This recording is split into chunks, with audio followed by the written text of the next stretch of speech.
জবাই করে খেয়ে ফেলবো। এই যে দেখছেন কত বড় হয়ে গেছে তারা। এই যে আমার মেয়ে না দিবে না, সে হচ্ছে ইয়ে করতেছে, দিয়ে দাও, তো ডিম দিবে না। জবাই করে নিয়ে আসুক। এই যে অতিরিক্ত ময়লা করে, বাথরুম করে, ঘর সুস্থ গন্ধ বের হয়ে যায়, এগুলো কি নেওয়া যায়? নেওয়া যায় না। ওরা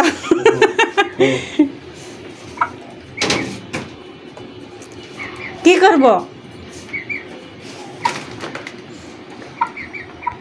দিয়ে দাও মানা, দিয়ে দাও, দিয়ে দাও। এই যে দেখেন, দেখছেন কান্তাছে সে। মানে এতদিন পালছি মুরগিগুলা, ছোট ছোট বাচ্চা পালছি, তো এখন হচ্ছে ঘর পরিষ্কার মানে নোংরা করে ফেলা দেয়, খাঁচার মধ্যে রাখি, তো বাথরুম করে বেশি, তো হচ্ছে এখন আর দেবে না। আমার মেয়ে কান্তাছে, দেখছেন একটা জিনিস পাললে তার প্রতি একটা মায়া হয়, তো আমার মেয়ে যে কান্তাছে, মানে দিয়ে দাও, হ্যাঁ দিয়ে দাও, দিয়ে দাও, হ্যাঁ। দেখছেন ওদের জবাই করে নিয়ে আসুকো, বাজারে নিয়ে যাবো, নিয়ে মাপটা দেখবো, তারপরে জবাই করে ছিলে, একদম ছিলে নিয়ে আসবো। তো বাসায় ওর আব্বু নাই, আমার ছেলের কাছে দিয়ে দিই বাজারে, তো এখন ও হচ্ছে নিয়ে জবাই করে নিয়ে আসুকো, কিন্তু আমার মেয়ে দেবে না। দেখেন কি কান্না কাটতেছে। দাও দাও। এর আগে পাখি ছিল, পাখি মারা গেছিল, পাখির জন্য এরকম কান্না করছে, এখন আবার মুরগির জন্য কান্না করতেছে। আবার মুরগি এনে আবার আমরা মুরগি কিনবো, ঠিক আছে, আবার আমরা মুরগি কিনবো।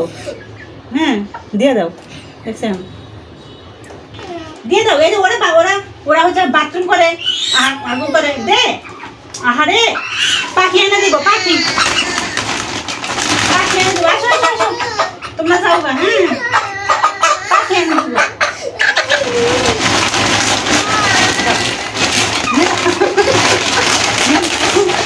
নিয়ে যা, নিয়ে যা।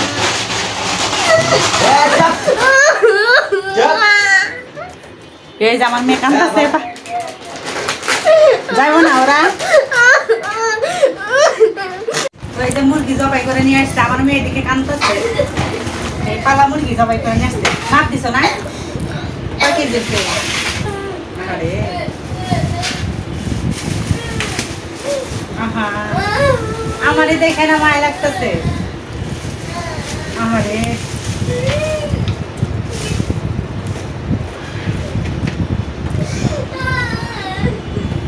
আমারই দেখতে না মায়া লাগতেছে।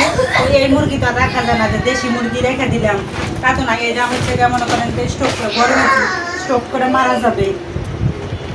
ওই যে ওই রুমে সে কাঁদতেছে, অনেক কান্না কাঁদতেছে, দেহে আরো বেশি কাঁদতেছে, দেখছেন।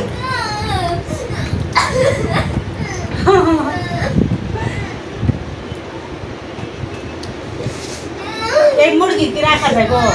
হ্যাঁ এই মুরগি হচ্ছে গরমের জন্য স্টোভ করে মরে যাবো।